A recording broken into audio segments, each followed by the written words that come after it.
Good morning, Whitehead Wildcats. Good morning, Whitehead Wildcats. Buenos dias, Whitehead Wildcats. Buenos dias, Whitehead Wildcats. Today is Thursday, February 24th, and today is a Theater Thursday. And so we're going to finish up our book that we started last week called Grace for President. Now, if you remember correctly, we left off with Grace deciding she wanted to run for president in her classroom, and she thought she was going to be unopposed. But then somebody from the other class was like, nope, I'm running too. So they finished up by talking about the electoral voting system, which is how each state has a certain number of votes they're allowed to have. Grace came up with a campaign slogan. Make history! Vote Grace Campbell for president! Thomas came up with his own campaign slogan. Vote Thomas Cobb, the best man for the job. Grace listed what issues were important to the students, and she made a list of campaign promises. Thomas made up his own list of promises. Grace made campaign posters and buttons, and Thomas made posters and buttons too. Each week, the teacher set aside time for the candidates to meet with their constituents. Polls were taken. Voters were making their decisions. Grace continued to campaign. At recess, she gave speeches. During lunch, she handed out free cupcakes. After school, she held rallies. Meanwhile, Thomas wasn't worried. He had cleverly calculated that the boys held slightly more electoral votes than the girls. At recess, Thomas studied his spelling words. During lunch, he worked on his latest science experiment.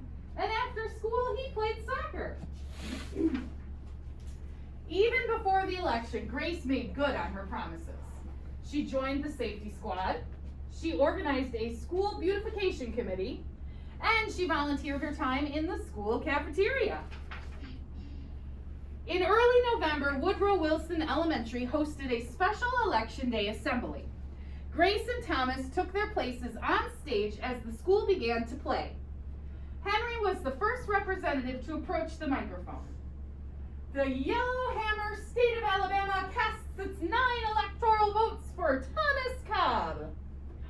Fletcher said, the last frontier state of Alaska casts its 3 electoral votes for the best man for the job, Thomas Cobb. Hannah called out, the Great Canyon state of Arizona casts its 11 electoral votes for Grace Campbell. And so it went on. State after state after state cast their electoral votes. The scoreboard in the gymnasium kept track of the totals. The voting demonstration was quickly coming to an end. Clara approached the podium. The Badger State of Wisconsin casts its 10 votes for my best friend, Grace Campbell. Grace looked at the scoreboard. Thomas had 268 electoral votes. She had 267. There was only one state still accounted for, Wyoming. Thomas grinned. Grace felt sick. Sam walked up to the microphone. He looked at Thomas. He looked at Grace. He looked down at Grace's handmade flag. Sam didn't say a word. What are you waiting for? Thomas whispered. The band stopped playing. All eyes were on Wyoming. Finally, Sam cleared his throat. The Equality State of Wyoming casts its 3 electoral votes for Grace Campbell. The gymnasium erupted in loud cheers and a few boos. Mrs. Barrington approached the podium. With 270 electoral votes, the winner is Grace Campbell. Thomas looked stunned. Grace hugged Sam. Why did you do it? She asked. Sam handed Grace his flag. Because, he said, I thought you were the best person for the job. The following week, the students in Mrs. Barrington's class were preparing for their career day presentations. Grace volunteered to go first. She stood at the front of the room and glanced at the posters still hanging on the wall. My name is Grace Campbell, and when I grow up, I'm going to be President of the United States. This time, everyone believed that she would. Pretty cool, huh? So we still haven't had our very first woman president, but hopefully in your lifetime we'll see that. All right, boys and girls, what's for lunch today? Lunch today is hot dogs or grilled cheese with fresh veggies, sweet potato fries, or apple slices. All right, Breakfast tomorrow is the breakfast bar and apple slices. popular apple slices. Yes, we are. All right, any birthdays today? 3 of them, as a matter of fact. Woo!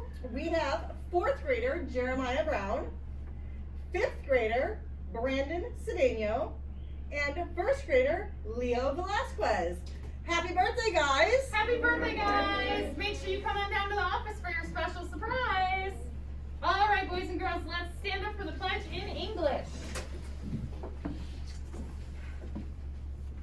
I pledge allegiance to the flag of the United States of America and to the republic for which it stands, one nation, under God, indivisible, with liberty and justice for all.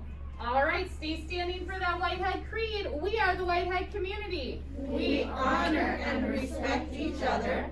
We are safe and kind. We believe in justice. We work hard to excel in learning. We are all different, and that's what makes us great. Now go out there, boys and girls, and have a fantastic Thursday.